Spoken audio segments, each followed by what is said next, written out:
Your cybersecurity solution is here. Introducing Pentester's Advanced Cybersecurity Suite. Ready for peace of mind? Try it for free. No credit card required. Pentester.com.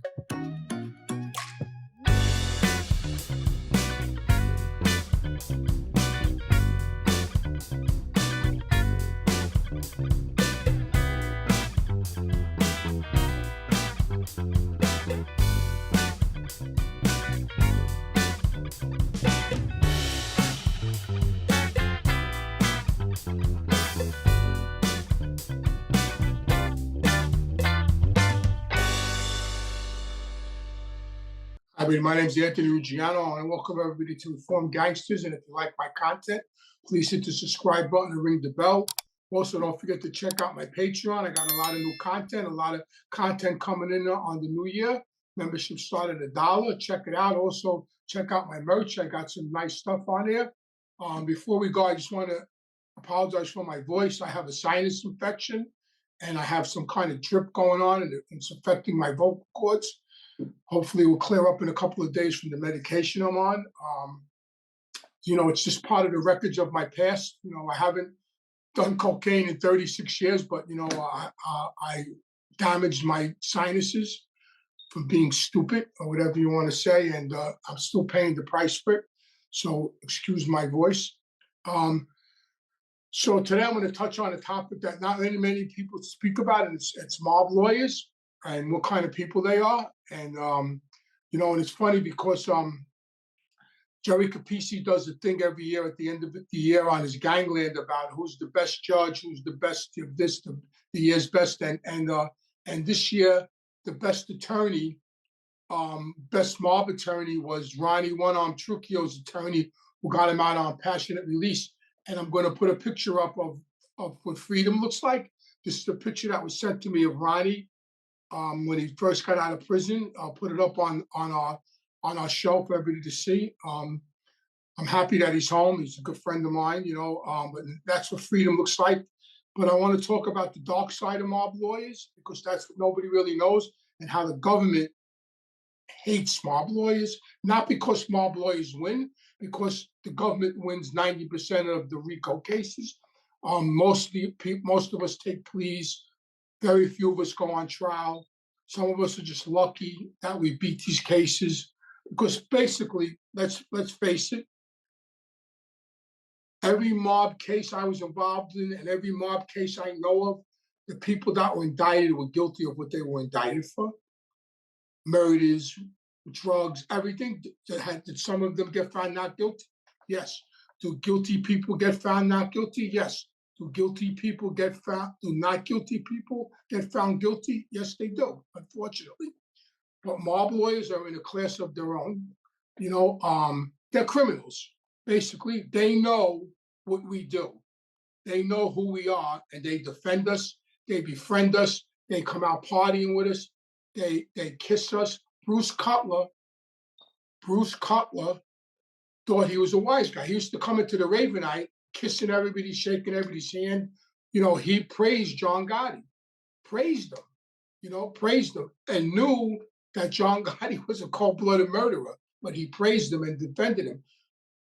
I personally was involved with mob lawyers from the time I was 16 till in my 60s. I was involved with mob lawyers, and some of them were our best friends. I used to go to Yankee games with them and their kids. I used to get them Yankee tickets in the 70s. Ronnie Rubenstein, big mob attorney. I used to get him Mel Lebekin, another big mob attorney who actually got indicted with the Queen's, the president that time over the parking ticket scandal with Sarial and the president of Queens County, who committed suicide in Flushing Meadow Park. I could go on and on. I had attorneys when I was cooperating, when I was testifying. I had an attorney that defended me, that was hired by us, take the stand and swear under oath that my mother retained him, which was a blatant lie, because my mother never was involved in any of our cases in any way, shape, or form. My mother was never involved with my attorneys. My mother never even came to court to a hearing. The man actually took an oath and got up on the stand and blatantly lied that my mother and my family contacted him and retained him, not another mob attorney who was running the case. The government hates them. The U.S. attorneys hate them. The feds hate them. I don't hate them. I mean, I dealt with them all my life. I mean, a mob lawyer is a special breed of attorney. That's all I could say. It's a special breed of attorney because they know who we are. That's what it comes down to. They know who we are. They know what we're about. And yeah, the American way, everybody deserves defense because these other low-life rapists and pedophiles, they get attorneys. They have legal representation, and we're all entitled to legal representation. But the mob attorney is just, like I said, a special breed of attorney. Throughout my whole life, they used to come out drinking with us, eating with us, never picked up a check, took your money, had no conscience about money, hid the money. Up until I would say the 80s, after John Gotti put everybody on blast, especially mob attorneys, that's when the government started questioning their finances, because up until that point, we were paying them tens and tens of thousands of dollars in cash, and they were just burying it. Once John Gotti put everybody on blast, Jerry Shangel and all these kind of attorneys had to turn over their books, their records, and things got a little dicey with us paying them after that.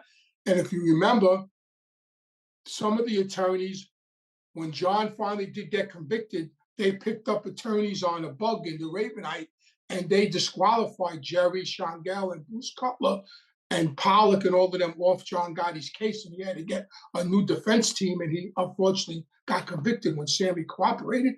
So that's how entrenched these mob lawyers are. They actually thought they were wise guys. I mean, they actually hung out in the Ravenite. They actually, my old man and Tony Lee used to send attorneys to Vegas years ago as gifts.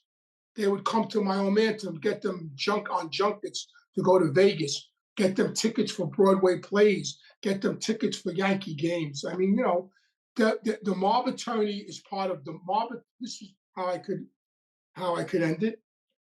Mob attorneys are part of the mob. That's the bottom line. They're part of the mob. They have no conscience. Mob attorneys have no conscience. The ones I dealt with, anyway, the ones I dealt with had no conscience. They were criminals. They were criminals with suits and ties on. And I'm glad Ronnie's lawyer won Attorney of the Year as far as Jerry Capice is concerned. And I'm glad Ronnie's out. More power to him. How about any mob lawyers who actually helped and were like they had a good heart? Any? It's not that they didn't have good heart. They were friends of ours. We were friends with them. I mean, but when it came to money, they wanted to get paid. But we went to their weddings, their funerals. The attorneys that we did business with, we were friends with.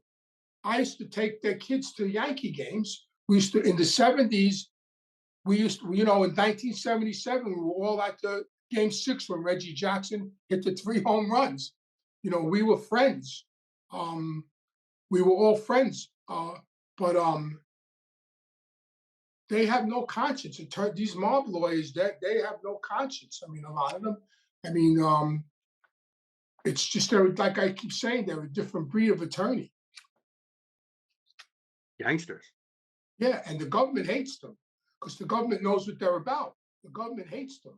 Like, I'm telling you, one attorney, when I was testifying at Dominic Pizzoni's trial, there was a legal matter pertaining to attorneys. I don't want to start mentioning the attorneys' names and everything. They're still out there practicing in Manhattan, whatever. But there was an incident. There was a discrepancy. They were trying to get one of Dominic's lawyers taken off the case. And I was told to lie when I got sentenced in Florida about getting into the drug. It's a story for another day, which I will. It's going to be another episode of my case in Florida, my last RICO case in Florida that I took a plea on, what transpired there with mob attorneys and with and with my co-defendants. But so there, an incident happened down in Florida that carried up into the trial in New York. They were trying to get a certain attorney off the case, off Dominic's case. And the attorney that defended me on a bookmaking case had to testify because I said that he was hired by the lead attorney, who was a major mob attorney. He was the lead attorney that he brought in all these other attorneys for the case. And there was some kind of legal discrepancy. So the lawyer that defended me had to testify under oath. So instead, when he got sworn in, instead of him telling the truth and say he was retained by so-and-so, who was the lead attorney on the bookmaking case, he said that my mother and my family contacted him. My mother doesn't even know his name. He blatantly made a story up, blatantly lied that my mother and my family contacted him and that my mother and my family paid his fee, which was a total, complete fabrication. A mob attorney paid him, and mob guys, a mob attorney retained him for me because he was part of the same office, and mob guys paid him, not my mother and my family, under oath. I was kind of surprised. And honestly, I was kind of surprised. And when I met with the government after it happened and the day was over, we were all in the back of the courthouse, and I was kind of surprised that he did that because I knew the guy since I was a teenager, and he didn't strike me like. And then I realized what kind of people mob lawyers were, you know. And one of the U.S. attorneys told me, "You're surprised? They're worse than you guys." I got a question from Bobby. What did you hear about Roy Cohen? I read he was a good lawyer and was a bag man and a fixer. Yeah, another mob lawyer. Yeah, good guy, friends with everybody, defended the biggest gangsters out there, the biggest mobsters out there. Another mob lawyer, hated by the government. Perfect example. Bruce Cutler, perfect example. Jerry Shangel, all of them. Well, I mean, unfortunately, they're all passed away now. But there's a lot of mob lawyers out there now that are still making money. You know, they're still doing the same thing they always did. Happy holiday. Did you know any mate guys? Oh yeah, I know a lot of mate guys that were 100% Italian. The only one I knew that wasn't 100% Italian were two. Buddy LaForte, Buddy the Cat, Joe the Cat's son, and John Jr. were the only two that I knew that weren't 100% Italian when I think about it. But everybody else was. Speaking of John Jr., why don't you say, I think we're going to do it next Wednesday or next Saturday, but doing the reaction video of John. Yeah, I'm glad you mentioned that because I was looking at some stuff this morning and I saw this article that he was the most prosecuted Gotti. This is what people have to understand. When John Jr. goes on Patrick, that show, and said that he was the most prosecuted man in America, that's not really true. In reality, he was indicted on a RICO while incarcerated out of Florida with Ronnie One Arm, who's free now. He went on trial for the same RICO 3 times, just like Fat Andy. Fat Andy, my old man, went on trial in Florida for the same RICO 3 times. He got 2 hung juries, and the 3rd time he got convicted. John Gotti Jr., on the other hand, went on trial 3 times for the same RICO and got 3 hung juries. And then the government didn't want to pursue a 4th trial after they got 3 hung juries. So was he persecuted? Yes, because of his name. But it wasn't, people think it was all these different cases. It was the same case that he was brought to trial for 3 times. The same case. Just like your Fat Andy's situation, it was the same case, and he went on trial 3 times for the same thing. Is it excessive? Definitely. But when the government wants you, they want you. They have the money machine. They flip the switch, the $100 bills come out, and that's it. And we go and game's on, and it's on, shit's on. So, that's the game.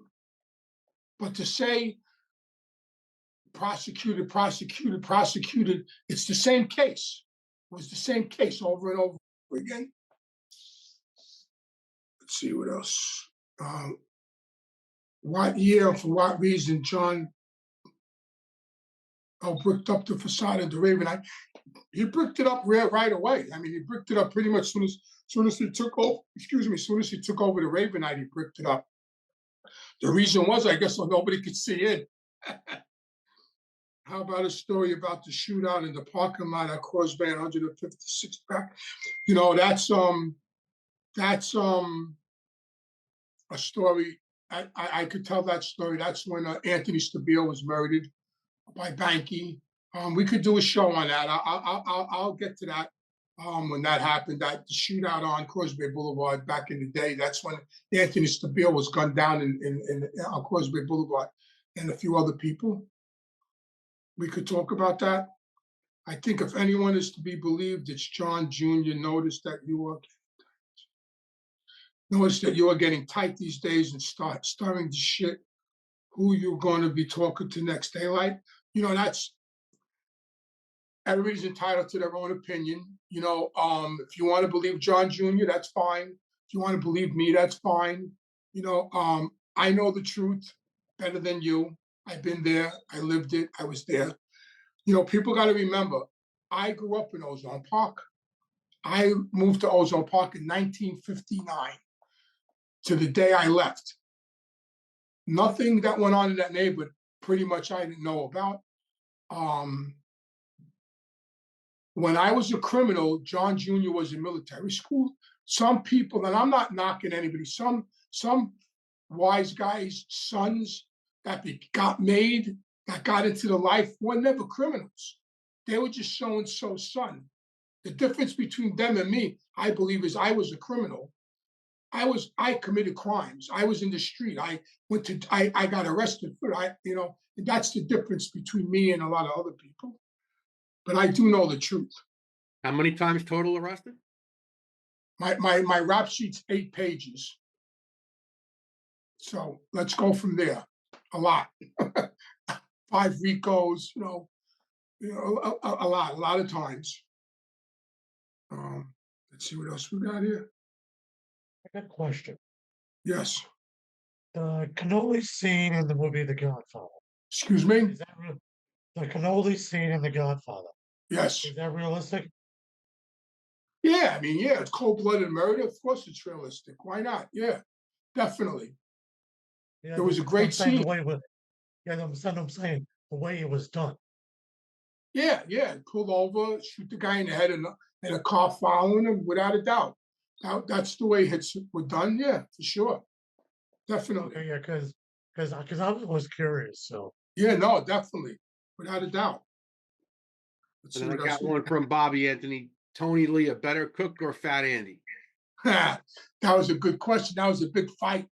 I think they were both really, really good cooks. I think they cooked like my father.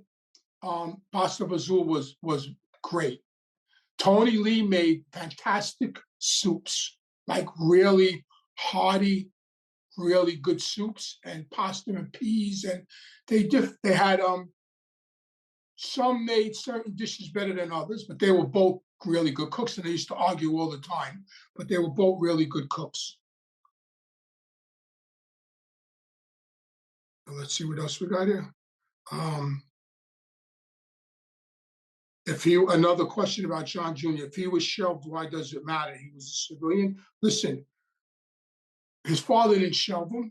That's not true. Because if his father shelved him, everybody would have known about it. I would have known about it. It would have been on, would have traveled around the city like the city was on fire. I never heard that until it came out of his mouth on that interview. I don't believe that for a minute, that his father shelved him. He was shelved for what he did by the administration that was in charge of the Gambino family at the time of what he did. I don't believe for a minute that his father shelved him because up until that point, I have never heard that. And I'm sure if his father shelved him, I would have known about it. We would have all known about it. So I don't believe that for a minute. And he was a civilian. He said he was a civilian. Was he really a civilian? That's the story. Let's see what else we got here. They're coming in. They're coming in. How cool. Love you. Take on visits of the mob hangouts. Anthony, best live remote. But hey, what was for lunch? We ate in Sparks. Steaks were for lunch. Steaks were for lunch. Love this channel. This is from Nick. Love this channel. Are you going to have a video with Skinny Joe Molino? That's never going to happen. That's never going to happen. Joey still thinks he's a mob boss. You know, Joey has as much say in the mob as I do, which is none. Why did you say that Skinny Joey Merlino still acts like he's in the Mafia? Just out of curiosity. You know, the way he talks, the way he acts, the things he says. He still talks like a street guy. He acts like a street guy. You know, the things that come out of his mouth, his mannerisms, the phrases he says. He still got that mentality. He still got that mob mentality. This is the best way, because there's mob guys out there in the street right now. Jeannie Gotti, Nicky Carrazza, Frankie Bones, all these are guys, real mob guys. And I know them since I'm a kid. And believe me, to them, Joey Molina is a joke right now. He's a joke to them right now for what he's doing. That's the best way I could explain it. What's the reason why you're coming on a podcast? We're talking about sports and everything else, but what's the reason why you're doing this? Why I'm doing a podcast? Yeah. Expose the Justice Department and all the rats. Fuck you think I'm in a bunker resort? Well, neighborhood thinks I fixed the election. Yeah, for no reason People whatsoever. call me for money. What money? I ain't got my balls I got. All fucking rats. Everybody's a rat. I'll tell you right now, Mr. President, if you're watching, do me a favor. Call me as a defense witness. I'll walk you right out of that fucking courtroom. I had 3 RICO cases. Yeah. One thing for sure is they can't go back to their neighborhood. All you fucking lying rats, go back to Brooklyn, go back to New York, go come back to Philly. You just can't go nowhere. So I have a picture here. I guess it's from the 80s that someone sent me. So in that picture is John Gotti Jr. I don't know the kid in front, I forget his name, and Richie Gotti, who I have no love for at all. He was not a nice person. He was evil, rotten, greedy. I have nothing good to say about Richie Gotti. I had many arguments with him. I had a big sit down with him over a vending spot. His own brother, John, couldn't stand him. They straightened him out when John was on his deathbed, because if John was alive and healthy, Richie Gotti would have never got straightened out in a million years. Pete straightened out Richie when John was on his deathbed. He just was a no good person, Richie Gotti. Let's see, we just got another question.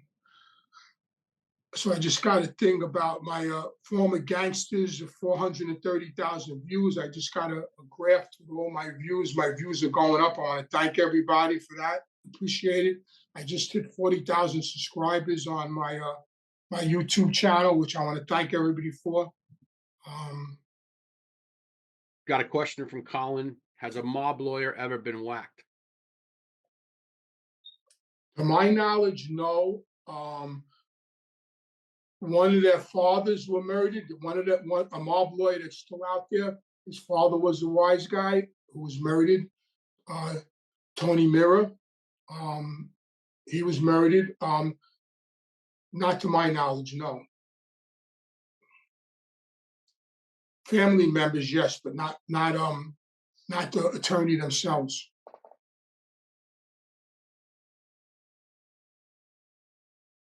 I know what the phrase means, but where did the phrase straightened out come from? That's a good question.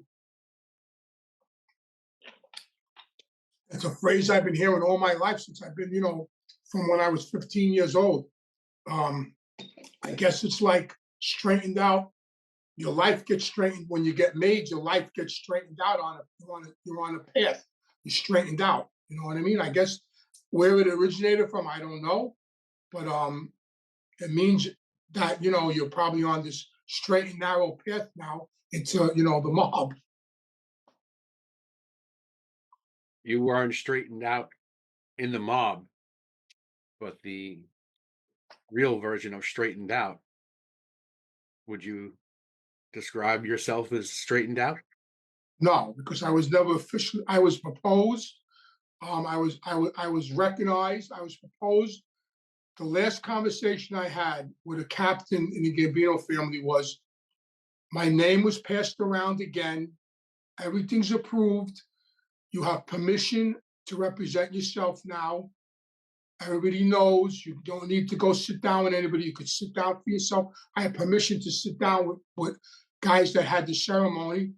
They said the only thing is we're going to have the ceremony in a month or two, but you have the okay to represent yourself.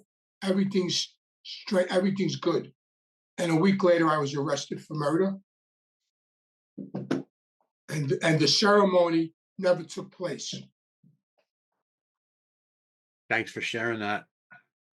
I was actually wondering, as a civilian, do you think you're the true meaning of straightened out? Technically, no, because I never got my finger pricked, to be honest with you. I'm sorry. I don't mean that way. Post-mob life. Oh, yeah. Well, my life is completely different now. I mean, I guess I'm straightened out. I don't want to say straightened out. I'm a productive member of society now, which I never was. I would consider myself that. You know what I mean? I was never a productive member of society. We were antisocial. The mob's antisocial. Can't get no more antisocial than the mob. Well, as someone who's been watching and following your journey, I think you are the picture of someone who straightened out their life once they became aware of what was really going on. Yeah, you could say that. You could say that I straightened out my life. I'm not a criminal anymore. Not a criminal, and there's a well of positive, good things that you do and make an impact on people. And the ripple effect, especially from my seat, has been pretty amazing to watch. So thank you. I got a question from Bobby. What year did you and Fat Andy start going to Florida? Well, I went to Florida way before Fat Andy. I went to Florida when I was 14 years old. My friend Tony and his family used to go to Florida every summer for 2 weeks. And I started going with them when I was a teenager. And then when I was about 16, we came down to Florida. My father, that was his first trip to Florida. We drove. He baptized his friend Larry Bacala, son to Dasher from Murders Incorporated. Son Larry Ambidando had a daughter, and my father and mother came down to baptize her, and we all drove down. But my father started coming down here for good in like 1979. He started coming down, and then he moved down here in 80. He stood down here for good, and then he got indicted in 84. Question from Mosier. Have you tried the non-alcoholic wine from Mr. Franzese?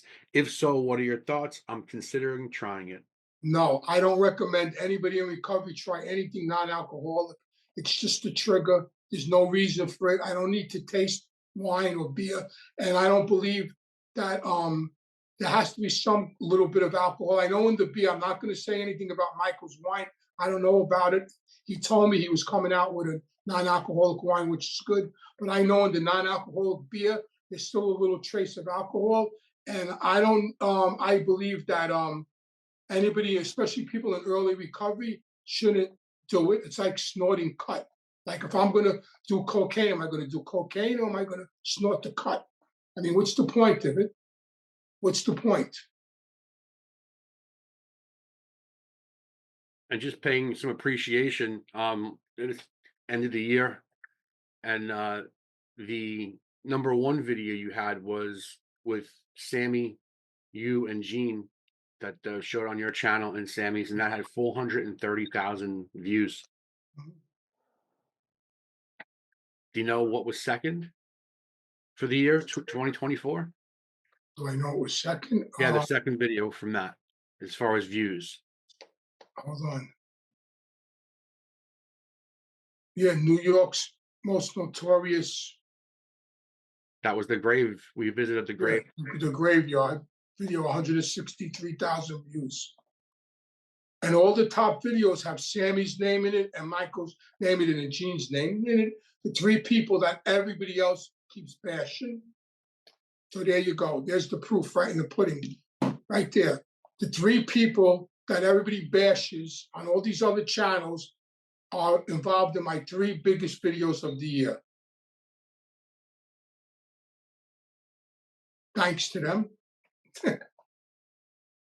Before I go, don't forget January 28th, I'll be in Vegas. The 30th is the event at the Mob Museum. Tickets are still available if you want to come out to Vegas. You know, I was checking out the prices for the hotels. They're pretty cheap, and the airfares aren't too bad. So, you know, if you want to come out and spend a couple of days in Vegas, we'll be there. I have a lot of events coming up in February. I'm doing a charity at the Stone Pony on, I think it's February 9th or 8th. I'm not sure. It's on my website. I'll be there. And more to come. There's more to come. All right. I want to thank everybody for tuning in. I want to thank everybody for a good year, 2024. You know, everything's moving in the right direction. There's going to be a lot of excitement for 2025. I'm looking forward to it.